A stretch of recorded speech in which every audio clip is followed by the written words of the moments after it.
we are making so far very little progress. I mean, most people are hardly aware of what is happening. And even many governments, their basic attitude, we have more urgent things to take care of than this. So as I said in my talk, the world is divided into a very, very small minority of people concentrated in a few corporations and governments that have a clear, or at least a clearer idea of what is really happening and what is at stake. And the vast majority of humanity, they just don't have the time, they don't have the volition, they don't have the education or the ability to make sense of what is happening. And this is very, very dangerous. Technology is not deterministic. It's not like, okay, now we have AI and bioengineering, so this is going to happen no matter what we do. No, it opens up an entire menu of possibilities and nothing is determined in advance. Right, it was always very difficult to be in charge of your destiny. The big danger for people is no longer exploitation, it's irrelevance.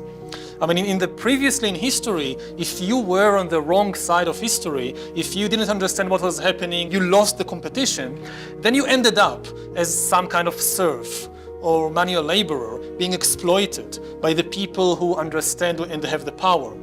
Now, if you're left behind, you're facing something far worse, which is to be completely irrelevant. They won't even need you as a serf or as a slave. The pace of progress of what we're talking about, especially the disruptive technology, is much faster than the pace in which minds shift. And it's very, very difficult to really change the minds of people. So about markets and states, they are still the main actors, the main agents in history. We don't have a new agent so far. And I don't think that it's going to change anytime soon. The two big processes is states trying to accumulate more power and markets trying to accelerate the pace of growth. This is what is pushing these revolutions forward, and this will continue. Anybody who tries to get off this train, I mean, unless the whole human race gets off the train at the same time by some common agreement, then you'll just be left behind. When was the era of truth? In the 1980s, the 1930s, the 18th century, the Middle Ages? When was it that everybody consumed just truthful stories, that governments didn't lie, that propaganda didn't play a central role? I think that in some ways the situation is better now than it was. I'm a medievalist, so I tend to look at everything through the prism of the Middle Ages. And believe me, the Middle Ages was full of far worse fake news than what we are seeing today. I think the really big problem is the flood of information of any kind. Even the truth is problematic when you're just flooded by enormous amounts of truthful but irrelevant information, or too much information to make sense of and to create some kind of meaningful picture. Really missing is not just the ability to tell the difference between what's true and not true, it's the ability to make sense of the big picture. I don't think that a government of scientists ruling the world will necessarily do a better job. What we need is not to get rid of the states or get rid of the corporations, but to get them on board and to work with them and through them. Given the ability to re-engineer bodies and brains and minds, then our imagination too is up for grabs. So I can tell you what sapiens like us would like to do with things like bioengineering or direct brain-computer interfaces. They would like to extend their lifespans, to be more healthy, to be more beautiful, and so forth and so on. But once you change the basic parameters of the human brain and of the human mind, I have absolutely no idea what the new kinds of entities would like to do with these technologies.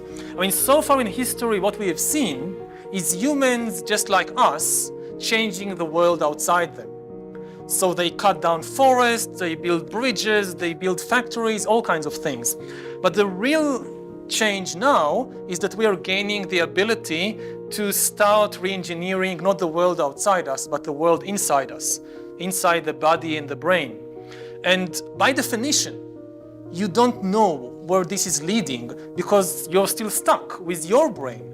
So if you can imagine what the future entities will do with the technology, they are not superior to you, they are just like you. There is biological engineering, which is taking the body as we know it, as natural selection shaped it, and basically speeding up natural selection with all kinds of help from intelligent design.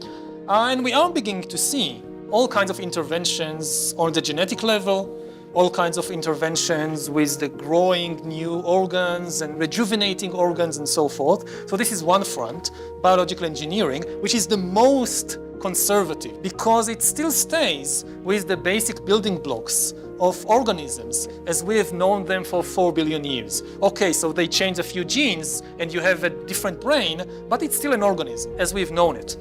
The second approach is more radical, and this is to start combining organic and inorganic stuff. So direct brain-computer interfaces, replacing organic hands with bionic hands, adding to the body a second immune system, which is not organic but an inorganic immune system made up of millions of tiny nanorobots inside your body that diagnose cancer and eliminate all kinds of diseases and so forth. But the main command and control center is still your organic brain, which is connected to all kinds of devices or computers, can serve the internet, whatever.